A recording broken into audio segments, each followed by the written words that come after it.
God, it was crazy. She said, what did you dream? I don't remember.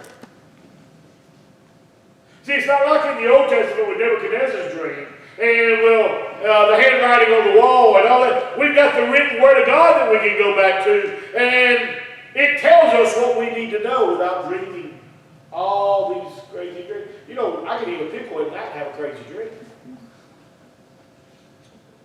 But see, here there's a word about hope. In his dream, Joseph received the shadow of a promise from the Lord. See, he held on to those dreams that sustained him through some of the hardest times in his life. When God births a dream in your heart, see, God will give you dreams, but don't let that dream, those dreams, overshadow the Word of God. But you know, you've heard people say, well, I have a dream to achieve this in my life. Or I have a dream to get a certain job. Or I have a dream to get a certain education. Or I have a dream to have a home with kids. All those are worthy dreams to have. But these dreams that you're achieving is different. Don't let anybody take your dream away from you. Joseph had a dream here. God gave him a dream. 2 dreams to tell him what was going to happen in the future. See, also there's a word here about hatred. Now, when you serve the Lord, you live clean. The dream God gives you, there's going to be some people rise up against you. It could be those in your own family. Have you ever had a family member try to get you to quit going to church? You ever have a family member show up right before you leave to go to church? I've had that happen many times. They'll pull down the driveway. About that, when me and Melissa got married, just a year or so later, we'd have a family member, and her husband would come over to the house right before we was leaving to go to church. And guess what? They expected me and Melissa to stay there rather than go to church. That family member found out pretty quick. Because I looked at him and said, hey, when you leave, lock up. We're heading to church. You say, well, I can't be mean to them. That's not being mean. That's giving them some integrity in your life, showing that God means more than anything else in your life. Yeah. If God means more, and getting into His house, and hearing from His Word, and being in His presence, and learning more about heaven, and learning more about how to live for God, that's what we want. A lot of folks say, well, I just can't leave them sitting there. No, you don't have to. Bring them to church with you. I invited so many times, if they'd show up at my house, hey, let's go to church. Come on, let's go to church. You know I'm going to church at 5, leaving, go to church at 5 minutes. Come on. No, we just come over to see y'all. I tell you what, we'll see you at 12:30 when church is over. Our integrity, the purity of our hearts and our lives. See, there's a word that people are going to try to get you to turn away. There's going to be some people that rise up against you. Don't be surprised when you are hated for following the Lord. Don't be surprised when people are putting you down because you're going to take a stand for God. Don't be surprised when somebody's going to say something other to you or about you because you are a Christian trying to live for God. Don't be surprised.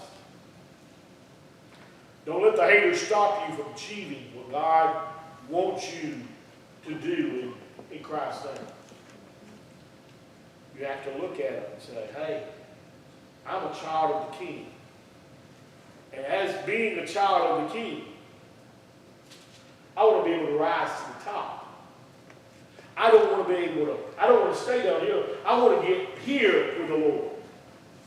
You can grow in the Lord as much as you want, or you can stay right where you're at. I don't know about you, but I don't want to stay stagnant. I had somebody ask me last week, well, actually 2 weeks ago. They looked at me and said, you ever had any college? I gave them a short answer. My wife said, don't give long answers to those people. I'm a long answer guy. Yes. I'll take you around the building to get you out of here. See, I'll tell you, I like telling the story. So, there's asking me questions. You got any schooling? Yes, sir. Been to college? Yes, sir. You got a bachelor's? Yes, sir. I did good, didn't I? I gave short answers. You got a doctorate? Yes, sir. How far have you went in school? I said, they told me I had a PhD. He was shocked. He said, you have a PhD? I said, yes, sir. Still kept it short. That don't happen often. I'm a long-winded guy. I give a long answer. I'm a talker. I know most of y'all didn't know that. But I'm a talker. I like to give the long answer. Finally, we got done. It wasn't nothing to build me up. It wasn't anything. I finally, when we got done, I said, I don't want to be stagnant.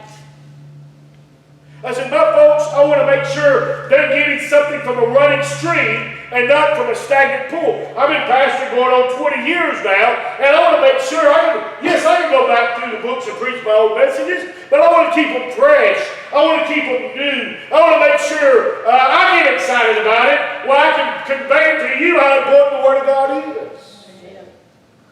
And I want you to see how exciting reading God's Word is. See Joseph's life, as we get more into his life, and we see what he had to go through, and how he accomplished what God had set as a goal for him. Now, I'll be honest, looking at the pit didn't look too good, probably, to Joseph when he got thrown into it. When he went to Potiphar's house as a slave, he probably didn't look at his God as a. By the way, Joseph never complained. It never records Joseph complaining. Never shows Joseph bellyaching. Now, we would bellyache, wouldn't we? Oh, yeah, we would bellyache. I like what David Ring said one time. The 11th commandment would be, thou shalt not bellyache. But see, we go through things because God's ultimate purpose is to get us where we need to be for His glory. And as we go through it may be physical, it may be financial, it may be emotional, it may be mental, whatever it may be, God's trying to get us in a closer walk with Him, and we've got to go through the struggles, we've got to go through the pits of life, we may have to go through the Potiphar's and the prison house for God to promote us all the way up into the palace of that. So it's going to take time to get where God wants us to be. And it's going to take a lot of work, a lot of prayer, a lot of sweat. What do they say? Blood, sweat, and tears? What it's going to take. Even if the cow's 5-legged. It's going to take a lot of blood, sweat, and tears. And getting close to God. Let's stop right there. We'll unhitch the wagon. And then next week, same channel. I remember as a kid, remember that saying with Batman? Same back channel. Same back time. We're going to be back next week with the same Debo time and the same Debo channel to get back to the life of Joseph. So why don't we come to the altar tonight, pray? Because we want to pray for those who are sick. We need to pray for those that are hurting, those going through a time in their life. We need to pray for ourselves too. You say, well, how do you pray for yourselves? You got storms ahead. You need to pray for God's help to weather the storm. Especially Allison. Yeah, especially Allison. So let's keep things in prayer. If you can't find a place at the altar, find a place in the front pew or wherever you can get. So let's go to God and go pray now. Heavenly Father, Lord, we come before you tonight with the life of Joseph. Lord, how we see that God his dad loved him above really the other sons of favoritism. But God, we can also see ourselves in that God, we are highly favored in God's eyes. That our Father has taken note of us. And our Father loves us with an everlasting love. God, we pray for these that are sick tonight, for Ellison. Pray for that family, God, that's struggling at the hospital tonight. I pray for those that are bowed here with us tonight, God. somebody here tonight might be in a storm. God, they need your help. They need your guidance. Bring them through that storm, God, knowing that you're there waiting for them with open arms. The Lord, also in that midst of their storm, let them ask, what can I learn in my storm? And Lord, when they get to the other side out of that storm, God, they can look back and see your guiding hand there. And God, you can take hold of them. And Lord, they would be able to help somebody else through their storm. So God, I pray, Lord, tonight for each one bound with us tonight. God, that you lead us, direct us. God, go with us.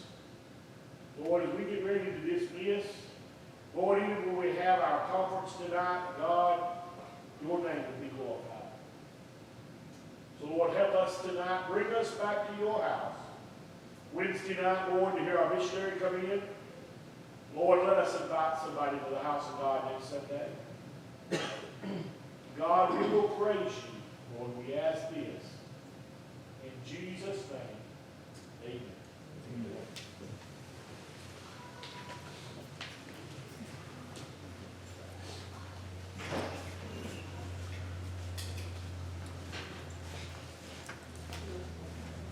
Yeah, I'm going to, if you would, we're going to have conference in just a few moments, but go ahead and grab you some water out of the water fountain, restroom, whatever you need to do before we go into conference. So we'll take a couple minutes and then we'll come back to conference.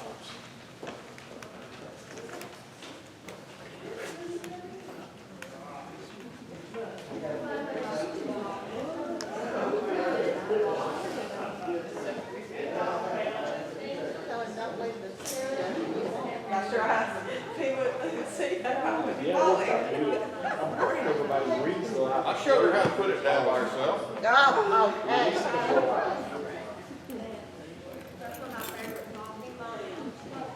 You take that to the windows?